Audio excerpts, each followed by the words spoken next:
అందరికీ స్వాగతం సుస్వాగతం.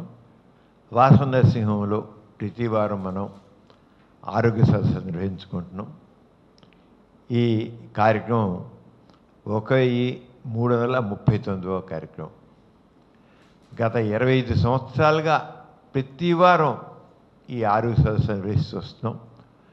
ప్రముఖులైన వైద్యులు ఈ కార్యక్రమంలో పాల్గొని వారి రంగాలకు చెందిన విషయాలని మనకు అందజేస్తారు. నాలెడ్జ్ ఈజ్ పవర్ అంటాం. విజ్ఞానం శక్తి సంపద. అంచేత ప్రతి ఒక్కళ్ళు కూడా ఆరోగ్యం గురించి అవగాహన పెంచుకోవాలి. ఈ రోజున ప్రముఖ చర్మవ్యాధుల నిపుణులు డాక్టర్ కె కీర్తి గారు స్కిన్ కేర్ అంటే చర్మ సంరక్షణ అనే విషయం మీద, ముఖ్యంగా చర్మం గురించి ఏ రంగు వంటి అంటే శరీరం గురించి చర్మం కదా, ఈ చర్మం గురించి ఎటువంటి కేర్ తీసుకోవాలి, శ్రద్ధ వహించాలి. రకరకాలంటి చర్మ వ్యాధులతో మనం బాధపడుతూ ఉంటాం. దానికి కారణం కొంత ఆ హైజీన్ మనలో లేకపోవడం కొంత కారణం, కొన్ని వ్యాధులు వస్తే మొదట్లోనే గుర్తించకపోవడం కొంత కారణం. ఇవన్నీ కూడా తెలుసుకొని అసలు చర్మాన్ని ఆరోగ్యవంతంగా ఎలా ఉంచుకోవాలి అనే విషయం మీద ప్రతి ఒక్కరికి అవగాహన కావాలి. డాక్టర్ కె కీర్తి గారు ఆమె ఈ స్కిన్ స్పెషలిస్ట్ కనుక ఆమె దీనికి సంబంధించినవన్నీ మనకు అందరూ తెలియజేస్తారు. ఫేస్బుక్ ఫ్రెండ్స్, మీరు ప్రతి వారం ఫేస్బుక్లో లైవ్ చూస్తున్నారు, ఇప్పుడు కూడా మీరు చూస్తున్నారు. మీరు చాలా ఇంపార్టెంట్ టాపిక్ కనుక మీరు చూడే కాకుండా మీ ఫ్రెండ్స్కి కూడా షేర్ చేయండి.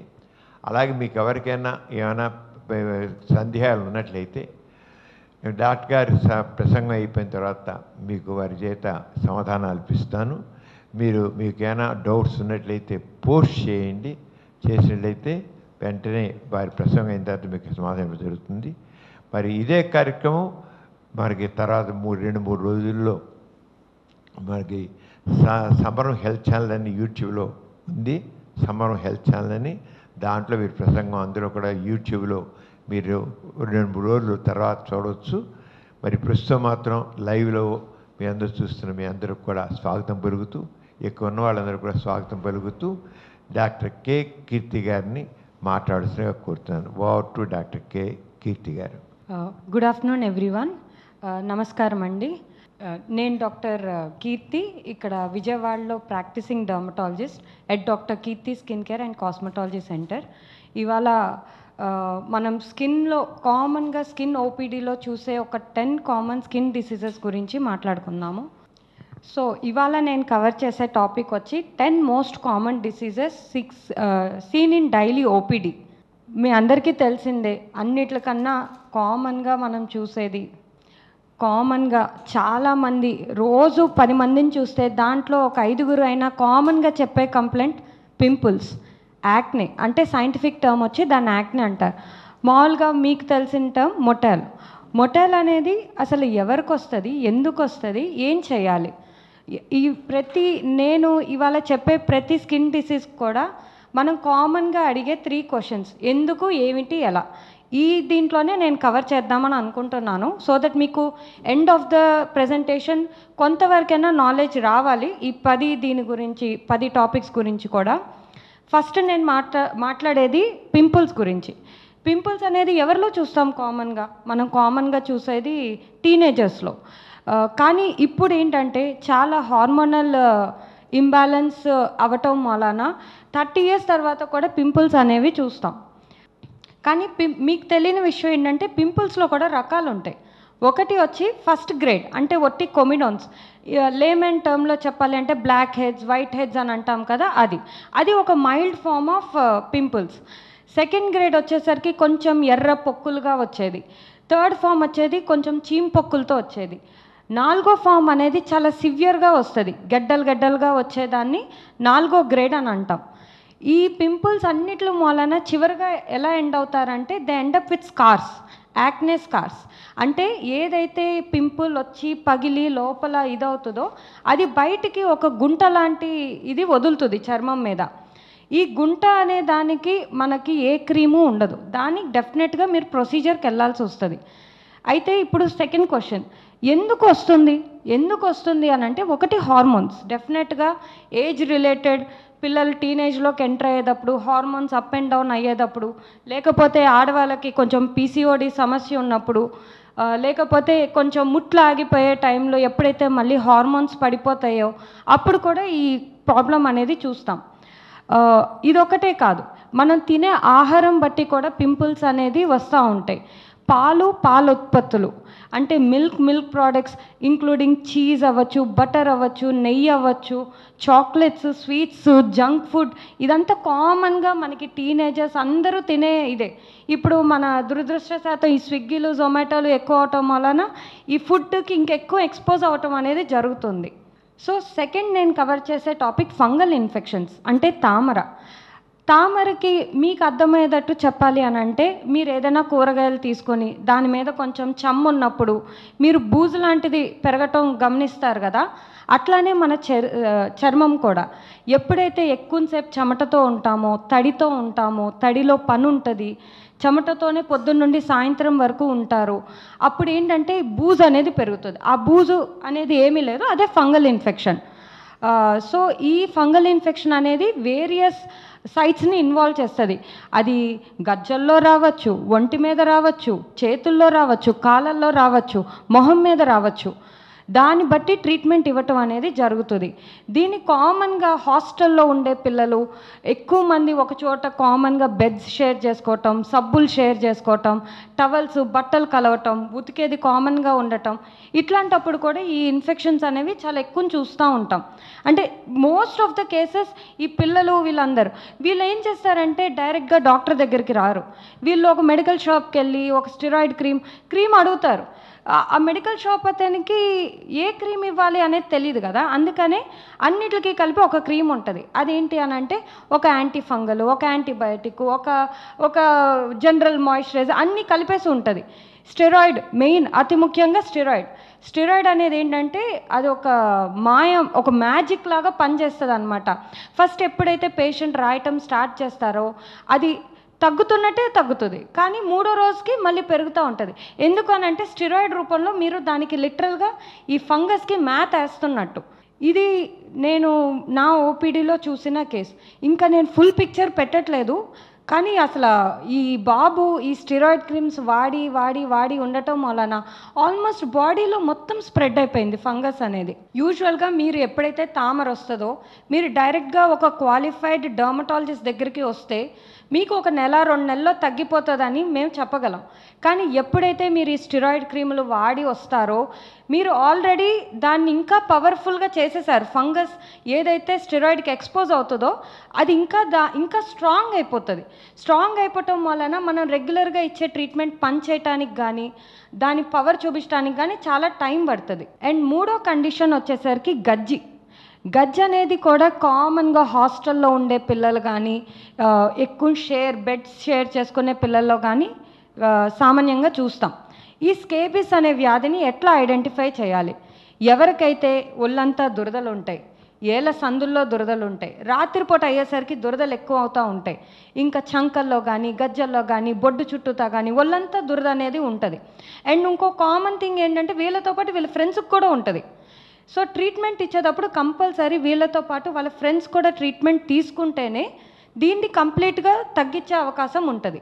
నెక్స్ట్ కండిషన్, ఇది చాలా కామన్గా మనందరికీ కూడా ఉన్న సమస్య డాండ్రఫ్ అంటే ఏంటి అసలు?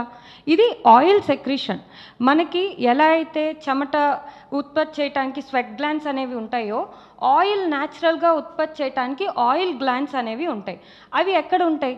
మన తలలో ఉంటాయి, మన చర్మంలో ఉంటాయి, ఎస్పెషలీ ఫేస్ మీద, అప్పర్ బ్యాక్ మీద, ఆర్మ్స్ మీద, చెస్ట్ మీద ఈ సెబేషియస్ గ్లాండ్స్ అంటే ఆయిల్ ప్రొడ్యూసింగ్ గ్లాండ్స్ అనేవి ఎక్కువ ఉంటాయి.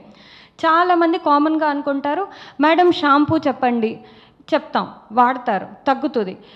మళ్ళీ 2 నెలలు అయ్యాక మేడం మళ్ళీ డాండ్రఫ్ వచ్చింది. అందరు గుర్తుపెట్టుకోవాల్సిన విషయం ఏంటంటే dandruff is not one time treatment. అంటే మీరు ఒకసారి షాంపూ వాడేసి డాండ్రఫ్ ఇంకా జీవితంలో రాదు అని అనుకుంటే అట్లా అవ్వదు. ఎందుకనంటే ఇక్కడ మేము ఏ డాక్టర్ అయినా కూడా మీకు షాంపూ ద్వారా అక్కడ ఆయిల్ సెక్రిషన్ తగ్గించగలం, అంతేగాని కంప్లీట్గా ఆయిల్ గ్లాండ్ రిమూవ్ చేయలేం.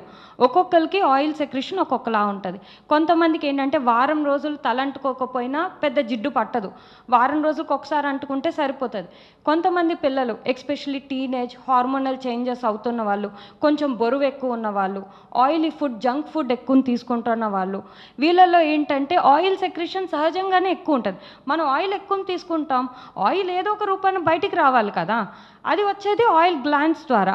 అప్పుడు ఏంటంటే అది తల్లో డాండ్రఫ్గా, వెనకమాల వీప్ మీద పింపుల్స్గా, ఫేస్ మీద పింపుల్స్గా, ఈ డాండ్రఫ్ ఎప్పుడైతే భుజాల మీద పడతా ఉంటుంది, వీపు మీద పడతా ఉంటుంది, అక్కడ ఉన్న రంధ్రాలని మూసేస్తుంది, దాని వలన కూడా మళ్ళీ పింపుల్స్ వస్తాయి. సో ఒకదానికొకటి అన్నీ కనెక్టెడ్గా ఉంటుంది. సో ఐదోది వచ్చేసరికి సోబి మచ్చలు. ఇది కూడా చాలా కామన్గా చూస్తూ ఉంటాం. ఇది తామర కాదు, కానీ ఇది ఒక సూపర్ఫిషియల్ ఫంగల్ ఇన్ఫెక్షన్. ఇది కూడా ఒక ఫంగస్ మూలన వచ్చిన వ్యాధి. అయితే దీంట్లో దురద ఉండదు, పేషెంట్కి అసలు దురద ఉండదు. ఇది 2 రకాలుగా ప్రజెంట్ అవుతుంది, ఐదర్ తెల్ల మచ్చలు లేదా బ్రౌన్ మచ్చలు, ఇట్లా 2 రకాలుగాను ప్రజెంట్ అవుతుంది. దీనికి చాలామంది అంటారు మాకు 20 సంవత్సరాల నుండి ఉంది, 30 సంవత్సరాల నుండి ఉంది. మీరు సరైన ట్రీట్మెంట్ ఎందుకు ఉంది అని అంటే మీరు దురద లేదు కాబట్టి దాని మీద కాన్సన్ట్రేట్ చేయట్లా. కరెక్ట్గా ట్రీట్మెంట్ తీసుకుంటే డెఫినెట్గా దీనికి సొల్యూషన్ ఉంది. అండ్ ఎవరికైతే కొంచెం రక్తంలో తేడా ఉంటుంది, లైక్ హెచ్ఐవి పాజిటివ్ కానివ్వండి, వేరే వైరల్ ఇన్ఫెక్షన్స్, వాళ్ళల్లో జనరల్గానే శక్తి తక్కువ ఉంటుంది. అట్లాంటి వాళ్ళల్లో ఏంటంటే ఈ కండిషన్ కొంచెం ఎక్కువగా చూస్తాం, అంటే బాడీ సర్ఫేస్ ఏరియా ఎక్కువ ఇన్వాల్వ్మెంట్తో చూస్తాం. ఆరోది సోరియాసిస్. సోరియాసిస్ ఎందుకు వస్తుంది అనే దానికి సమాధానం లేదండి. ఇది మోస్ట్లీ జెనెటిక్ కండిషన్. ఇది ఒక auto immune condition. Auto immune అంటే ఏంటి, ఇమ్యూనిటీ అంటే ఏంటి, మనకి ఏదైనా బయట నుండి ఇన్ఫెక్షన్ వచ్చినప్పుడు మన బాడీ డిఫెన్స్ మెకానిజం ఏదైతే ఉంటుందో దాన్ని ఇమ్యూనిటీ అని అంటాం. కానీ బయట నుండి రాకుండా లోపల నుండి మన ఇమ్యూనిటీ మన సెల్స్నే టార్గెట్ చేస్తే దాన్నే ఆటో ఇమ్యూనిటీ అని అంటాం. సో సోరియాసిస్లో ఏమవుతుందంటే ఎలా అయితే ఒక పాము దాని చర్మం వదులుతుందో మనిషి కూడా అంతే. ఒక 48 రోజులకి ఆ డెడ్ స్కిన్ అనేది మనకి కనిపించకపోవచ్చు, కానీ డెడ్ స్కిన్ అనేది ఊడుతూ ఉంటుంది. సోరియాసిస్లో ఏమవుతుందంటే ఈ స్కిన్ సెల్ టర్న్ ఓవర్ అంటాం, అంటే ఈ డెడ్ స్కిన్ ఊడిపోయేదాన్ని టర్న్ ఓవర్ రేట్ అంటాం. ఇది 48 డేస్లో జరగాల్సింది 26 డేస్కి వచ్చేస్తాను. దాని మూలన ఏమవుతుందంటే పేషెంట్కి పెచ్చు మీద పెచ్చు, అట్టల్లాగా కట్టడం, అది కామన్గా ఎక్కడ ఇన్వాల్వ్ అవుతుంది, మోచేతులు, మోకాళ్ళు, తల్లో ఇన్వాల్వ్ అవుతుంది. కొంతమందికి అరికాళ్ళు ఇన్వాల్వ్ అవుతాయి, కొంతమందికి అరిచేతులు ఇన్వాల్వ్ అవుతాయి, కొంతమందికి ఒళ్ళంతా ఉంటుంది. సో సివియారిటీ బట్టి ట్రీట్ చేయాల్సి వస్తుంది. బట్ ట్రీట్మెంట్ ఉందా? యా, డెఫినెట్గా ఉంది. అంటే కంప్లీట్గా ఎలిమినేట్ చేయలేం. ఎలా అయితే మీకు షుగర్ వచ్చి బీపీ వచ్చి ట్యాబ్లెట్స్ వాడి దాన్ని కంట్రోల్ చేసుకుంటారో సోరియాసిస్ కూడా అంతే. మీకు ట్రీట్మెంట్ ఇస్తాం, కంట్రోల్లోకి తీసుకొస్తాం, మీకు ఒక కంఫర్టబుల్ లైఫ్ మెయింటైన్ చేయగలిగిన ఇదైతే డెఫినెట్గా క్వాలిఫైడ్ డర్మటాలజిస్ట్ ట్రీట్మెంట్తో యూ కెన్ గెట్ దట్. సోరియాసిస్లో ఇంకా తెలుసుకోవాల్సిన 2 మెయిన్ విషయాలు, ట్రిగరింగ్ ఫ్యాక్టర్స్. అంటే ఎవరైతే మందు తీసుకుంటారో, స్మోకింగ్ చేస్తారో, స్ట్రెస్ ఎక్కువ ఉంటుంది, కొంచెం వింటర్ సీజన్, అంటే మామూలుగానే వింటర్ సీజన్ చలికాలం మొదలైతే అందరి స్కిన్ డ్రై అవుతూ ఉంటుంది. ఇట్లాంటి కండిషన్లో ఏమవుతుందంటే స్కిన్ ఇంకొంచెం ఎక్కువ డ్రై అవుతూ ఉంటుంది, ఆ డెడ్ స్కిన్ ఇంకొంచెం ఎక్కువ కనిపిస్తూ ఉంటుంది. సో సోరియాసిస్ పేషెంట్ ఖచ్చితంగా జీవితకాలం వాడాల్సింది ఒకే ఒక్క ఆయుధం, అది మాయిశ్చరైజర్. మీరు మాయిశ్చరైజర్ వాడితే మినిమం కంఫర్ట్ అనేది అయితే ఖచ్చితంగా ఉంటుంది. సోరియాసిస్ ఈ పిక్చర్లో చూపిస్తున్నది సోరియాసిస్ ఇన్వాల్వింగ్ ద స్కాల్ప్. అంటే డాండ్రఫ్కి ఈ సోరియాసిస్కి తల్లో వచ్చేదానికి ఎలా తేడా చెప్పటం, అది ఎలా అంటే ఇప్పుడు మీరు డాండ్రఫ్ ఎప్పుడైతే ఇట్లా దులుపుకుంటారో పొట్టు పడిపోతుంది, కానీ సోరియాసిస్లో మీరు దులుపుకున్న తర్వాత కూడా ఒక అట్టలాగా, ఒక ఎర్ర మచ్చలాగా, అట్టలాగా ఉండిపోతుంది. అండ్ సోరియాసిస్ అనేది మెయిన్గా హెయిర్ లైన్స్, ఈ బార్డర్ అనేది ఇన్వాల్వ్ అవుతుంది. నెక్స్ట్ చాలా కామన్గా అందరికీ ఉంది అని అనిపిస్తుంది, అది హెయిర్ ఫాల్. ఈ హెయిర్ ఫాల్ ఎందుకు ఉంటుంది అని అంటే దీనికి చాలా కారణాలు ఉన్నాయి. ఒకటి, మీరేం చేసినా చెయ్యకపోయినా రోజుకి 100 వెంట్రుకలు ఊడటం సర్వసాధారణం. ఎందుకు అని అంటే every hair also has its life cycle. So hair పెరుగుతుంది, రెస్ట్ తీసుకుంటుంది, పడిపోతుంది, ఇది స్టేజెస్ ఆఫ్ హెయిర్. సో ఎప్పుడైతే మీకు రోజుకి బాగా అంటే దిడ్డు మీద చాలా యాక్టివ్ హెయిర్ ఫాల్ కనిపిస్తుంది, దువ్వినప్పుడల్లా తుట్లుగా ఊడిపోతుంది, అప్పుడు మీరు ఒక డర్మటాలజిస్ట్ దగ్గరికి వెళ్తే వాళ్ళు కొన్ని బ్లడ్ టెస్ట్లు అనేవి చేస్తారు. అంటే హెయిర్ ఫాల్ ట్రీట్ చేయటం కాదు, హెయిర్ ఫాల్ అసలు దేని మూలాన అవుతుంది అనేది తెలుసుకోవటం చాలా ఇంపార్టెంట్. హెయిర్ ఫాల్ అనేది మీ బ్లడ్ పర్సెంటేజ్ తక్కువ ఉన్నా హెయిర్ అనేది ఊడుతుంది, ఐరన్ తక్కువ ఉన్నా ఊడుతుంది, మీకు vitamin B12 deficiency, vitamin D3 deficiency, ఏదైనా హార్మోనల్ ఇంబ్యాలెన్స్, స్ట్రెస్, మీ ఫుడ్ హ్యాబిట్స్ సరిగ్గా లేకపోయినా ఇవన్నీ కూడా కారణాలు. So always treating the root cause of hair fall is very important for a permanent solution. Next వచ్చేసరికి చాలామంది అబ్బాయిలకి బాగా ఇబ్బంది పెట్టేది బట్టతల. ఇది ఒకప్పుడు ఏంటంటే 20s, 30s, 40s లేట్గా వచ్చేది. ఇప్పుడు ఏంటంటే టీనేజర్స్లో కూడా ఈ ప్రాబ్లం అనేది చూస్తున్నాం. మీరు సరిగ్గా గమనిస్తే కనుక ఆ డయాగ్నోసిస్లోనే ఉంది ఏంటి అని అంటే androgenetic alopecia. Androgen is nothing but male hormone. అది ఎవరం తీయలేము, మార్చలేము. జెనెటిక్ అనేది యువర్ జీన్స్, అది కూడా మేము ఏమి చెయ్యలేము. Alopecia is your hair fall. So diagnosis itself tells that there is no permanent solution. What we can do is we can only push. అది ఏంటంటే మీకు 20లోనే బట్టతల అవ్వకుండా 30ల వరకు మనం పుష్ చేసుకుంటూ వెళ్ళాలి. అంటే దీనికి ఒక ట్రీట్మెంట్ అని కాదండి, ట్యాబ్లెట్స్ ఉంటాయి, సొల్యూషన్స్ ఉంటాయి, ట్రీట్మెంట్స్, ఇంజెక్షన్స్ ఉంటాయి, అల్టిమేట్గా హెయిర్ ట్రాన్స్ప్లాంటేషన్ అన్నీ ఉన్నాయి. కానీ ఈ ట్రీట్మెంట్ అనేది it varies with the grade of androgenetic alopecia. బేసిక్గా ఈ ఆండ్రోజెనెటిక్ ఎలోపేషియాలో 8 గ్రేడ్లు ఉంటాయి. సో ఫస్ట్ 2-3 గ్రేడ్లకి పెద్ద ఎక్కువ యాక్టివ్ ఇంటర్వెన్షన్ అక్కర్లేదు, అంటే అంత అన్ని మెడిసిన్స్ పెట్టేయాలి అనేది అక్కర్లేదు. కొంచెం స్లోగా వాళ్ళ ఫుడ్ సరిగ్గా లేకపోతే కొంచెం సప్లిమెంట్స్ ఇవ్వటం, వాళ్ళకి హెయిర్ సీరమ్స్ లాంటివి ఇవ్వటం, PRP, GFC ఇంజెక్షన్స్ అంటే platelet rich plasma therapy, growth factor cell concentrate therapy, ఇట్లాంటి ట్రీట్మెంట్స్ కొన్ని ఉంటాయి వేర్ వీ కెన్ మెయింటైన్, కొంచెం హెయిర్ ఫాల్ అవ్వకుండా ఇమీడియట్గా అరెస్ట్ చేయగలం. కానీ ఎప్పుడైతే గ్రేడ్ 5, గ్రేడ్ 6, గ్రేడ్ 7 అంటే మీరు గమనిస్తే కనుక బట్టతల అయిన వాళ్ళకి మొత్తం బాల్డ్ అయిపోతుంది కానీ ఈ చివరి రిమ్ అనేది మిగిలిపోతుంది. సో ఇట్లాంటి గ్రేడ్స్ ఉన్న వాళ్ళకి హెయిర్ ట్రాన్స్ప్లాంటేషన్ అనేది సజెస్ట్ చేస్తాం.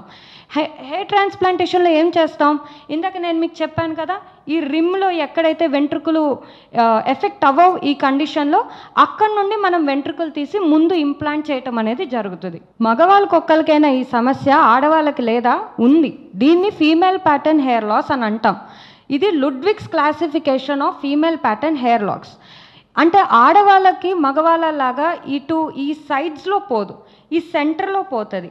ఎక్కడైతే పాపిడి తీస్తూ ఉంటారో అక్కడ నిదానంగా వైడన్ అవ్వటం, అక్కడ పల్చపట్టడం అనేది జరుగుతుంది.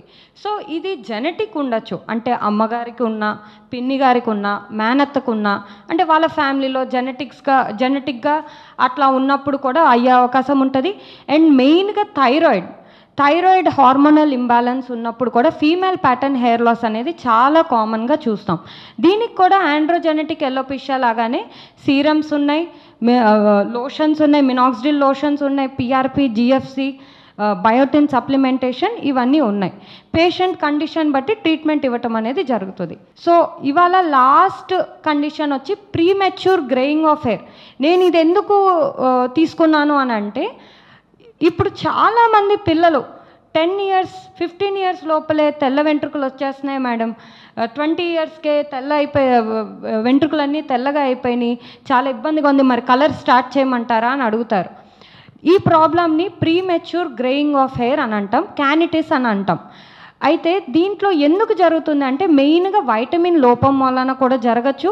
జెనెటిక్గా అమ్మా నాన్నకి ఎవరికైతే కొంచెం బాల మెరుపు ఉంటుందో అలానే వాళ్ళ పిల్లలకు కూడా ఫ్యూచర్లో కొంచెం ఈ కండిషన్ అయ్యే అవకాశం అనేది అయితే ఉంటుంది. దీనికి సొల్యూషన్ ఏంటి, కొన్ని ట్యాబ్లెట్స్ ఉన్నాయి, కొన్ని సీరమ్స్ ఉన్నాయి. అవి ఎవరికి పనిచేస్తాయి, 25 సంవత్సరాల లోపల తెల్ల జుట్టు ఉన్న వాళ్ళకే పనిచేస్తాయి. 30 తర్వాత పని చేయవు. ఎందుకంటే 30 తర్వాత మీకు వచ్చే తెల్ల వెంట్రుకలన్నీ ఏజ్ మూలన వచ్చేవి. సో ఏజింగ్ అనేది ఆపలేం కదా, అది మీరు హెయిర్ కలర్ వేసో లేకపోతే మీరు మంచి స్ట్రెస్ ఫ్రీ లైఫ్ చూసుకొని కొంచెం ఆహార పద్ధతులన్నీ మార్చుకుంటే కొంతవరకు బెనిఫిట్ ఉంటుంది, కంప్లీట్గా ఆపేయటం అయితే జరగదు. ఇవాళ దీన్ని నేను లాస్ట్లో చెప్పాలనుకున్నది, you are what you eat. అంటే మనం ఏ ఆహారం అయితే తీసుకుంటామో అదే మన శరీరం పైన రిఫ్లెక్ట్ అవుతూ ఉంటుంది. మా స్కిన్ డర్మటాలజీ దీంట్లో ఒక కొటేషన్ ఉంటుంది, your skin is the mirror of the internal organs అని. అంటే మన చర్మం బయటకి చూపిస్తుంది మన లోపల అవయవాలు ఎట్లా ఉన్నాయో. మరి ఆ అవయవాలకి ఏం కావాలి? మంచి ఆహారం కావాలి. ఇంకేం కావాలి? స్ట్రెస్ లేకుండా జీవితం కావాలి. ఈ అందరి వల్ల సాధ్యం అవ్వదు, కానీ వీలైనంత వరకు ట్రై చేయండి. ఎందుకంటే స్కిన్ కండిషన్స్ చాలా వరకు కూడా ఒక మంచి లైఫ్ స్టైల్ మూలాన చాలా వరకు బెటర్ అయ్యే అవకాశం అయితే ఉంటుంది. థ్యాంక్ యూ సో మచ్ సమరం గారు for giving me this lovely opportunity. And దీని ద్వారా అంటే ఇంతమంది ఫాలోవర్స్ ఉండటం, వీళ్ళందరూ చూడటం, ఇంకొక చిన్న మెసేజ్ ఇద్దాం అనుకుంటున్నా. మా డర్మటాలజీలో చాలా కామన్ ప్రాబ్లమ్ సార్ ఈ స్టెరాయిడ్ అబ్యూస్ అనేది. అంటే వెళ్తారు, ఒక్క పేషెంట్ కూడా స్టెరాయిడ్ వాడకుండా రావట్లా. They are making treatment difficult for themselves and also for us. స్టెరాయిడ్లు ఒక ట్యూబ్ కాదు, 10 ట్యూబులు 20 ట్యూబులు సంవత్సరాలు వాడి వస్తున్నారు. అది ఏంటంటే స్కిన్ సింపుల్గా ట్రీట్ చేసేది కూడా కాంప్లికేట్ చేసేసుకుంటున్నారు. పేషెంట్స్కి తెలవాల్సింది ఏంటి అంటే అన్ని వ్యాధులకి ఒక మందు కాదు. మీ అమ్మగారికి ఎవరికో ఆ ట్యూబ్ పనిచేసింది కదా అని చెప్పి మీకు వచ్చిన దీనికి కూడా అదే ట్యూబ్ పనిచేస్తుంది అనుకోవటం కరెక్ట్ కాదు. మీరు ఒక క్వాలిఫైడ్ డర్మటాలజిస్ట్ దగ్గరికి వెళ్తే మీరు డిస్కస్ చేయండి, మీకు ఎప్పటి నుండి ఉంది, ఏముంది, ప్రాపర్గా చూపించుకొని కరెక్ట్ ట్రీట్మెంట్ తీసుకోండి. Thank you so much. Thank you madam. Doctor Keerthi గారు చాలా చక్కగా అందరికి అర్థమయ్యేది చెప్పారు. నిజంగా very very common skin problems, చివరికి హెయిర్ ఫాల్ దగ్గర నుంచి హెయిర్ గ్రేయింగ్ దగ్గర నుంచి ప్రతి ఒక్కటి డీల్ చేశారు. ఎవరు ఫేస్బుక్లో ఎవరు డౌట్స్ ఏం పెట్టలేదు. ఇక్కడ ఉన్నవాడు ఎవరికైనా డౌట్స్ ఏమైనా ఉంటే అడగండి. ఇక్కడ ఉన్నవాడు ఎవరికి ఉన్నాయా డౌట్స్ ఏమైనాను?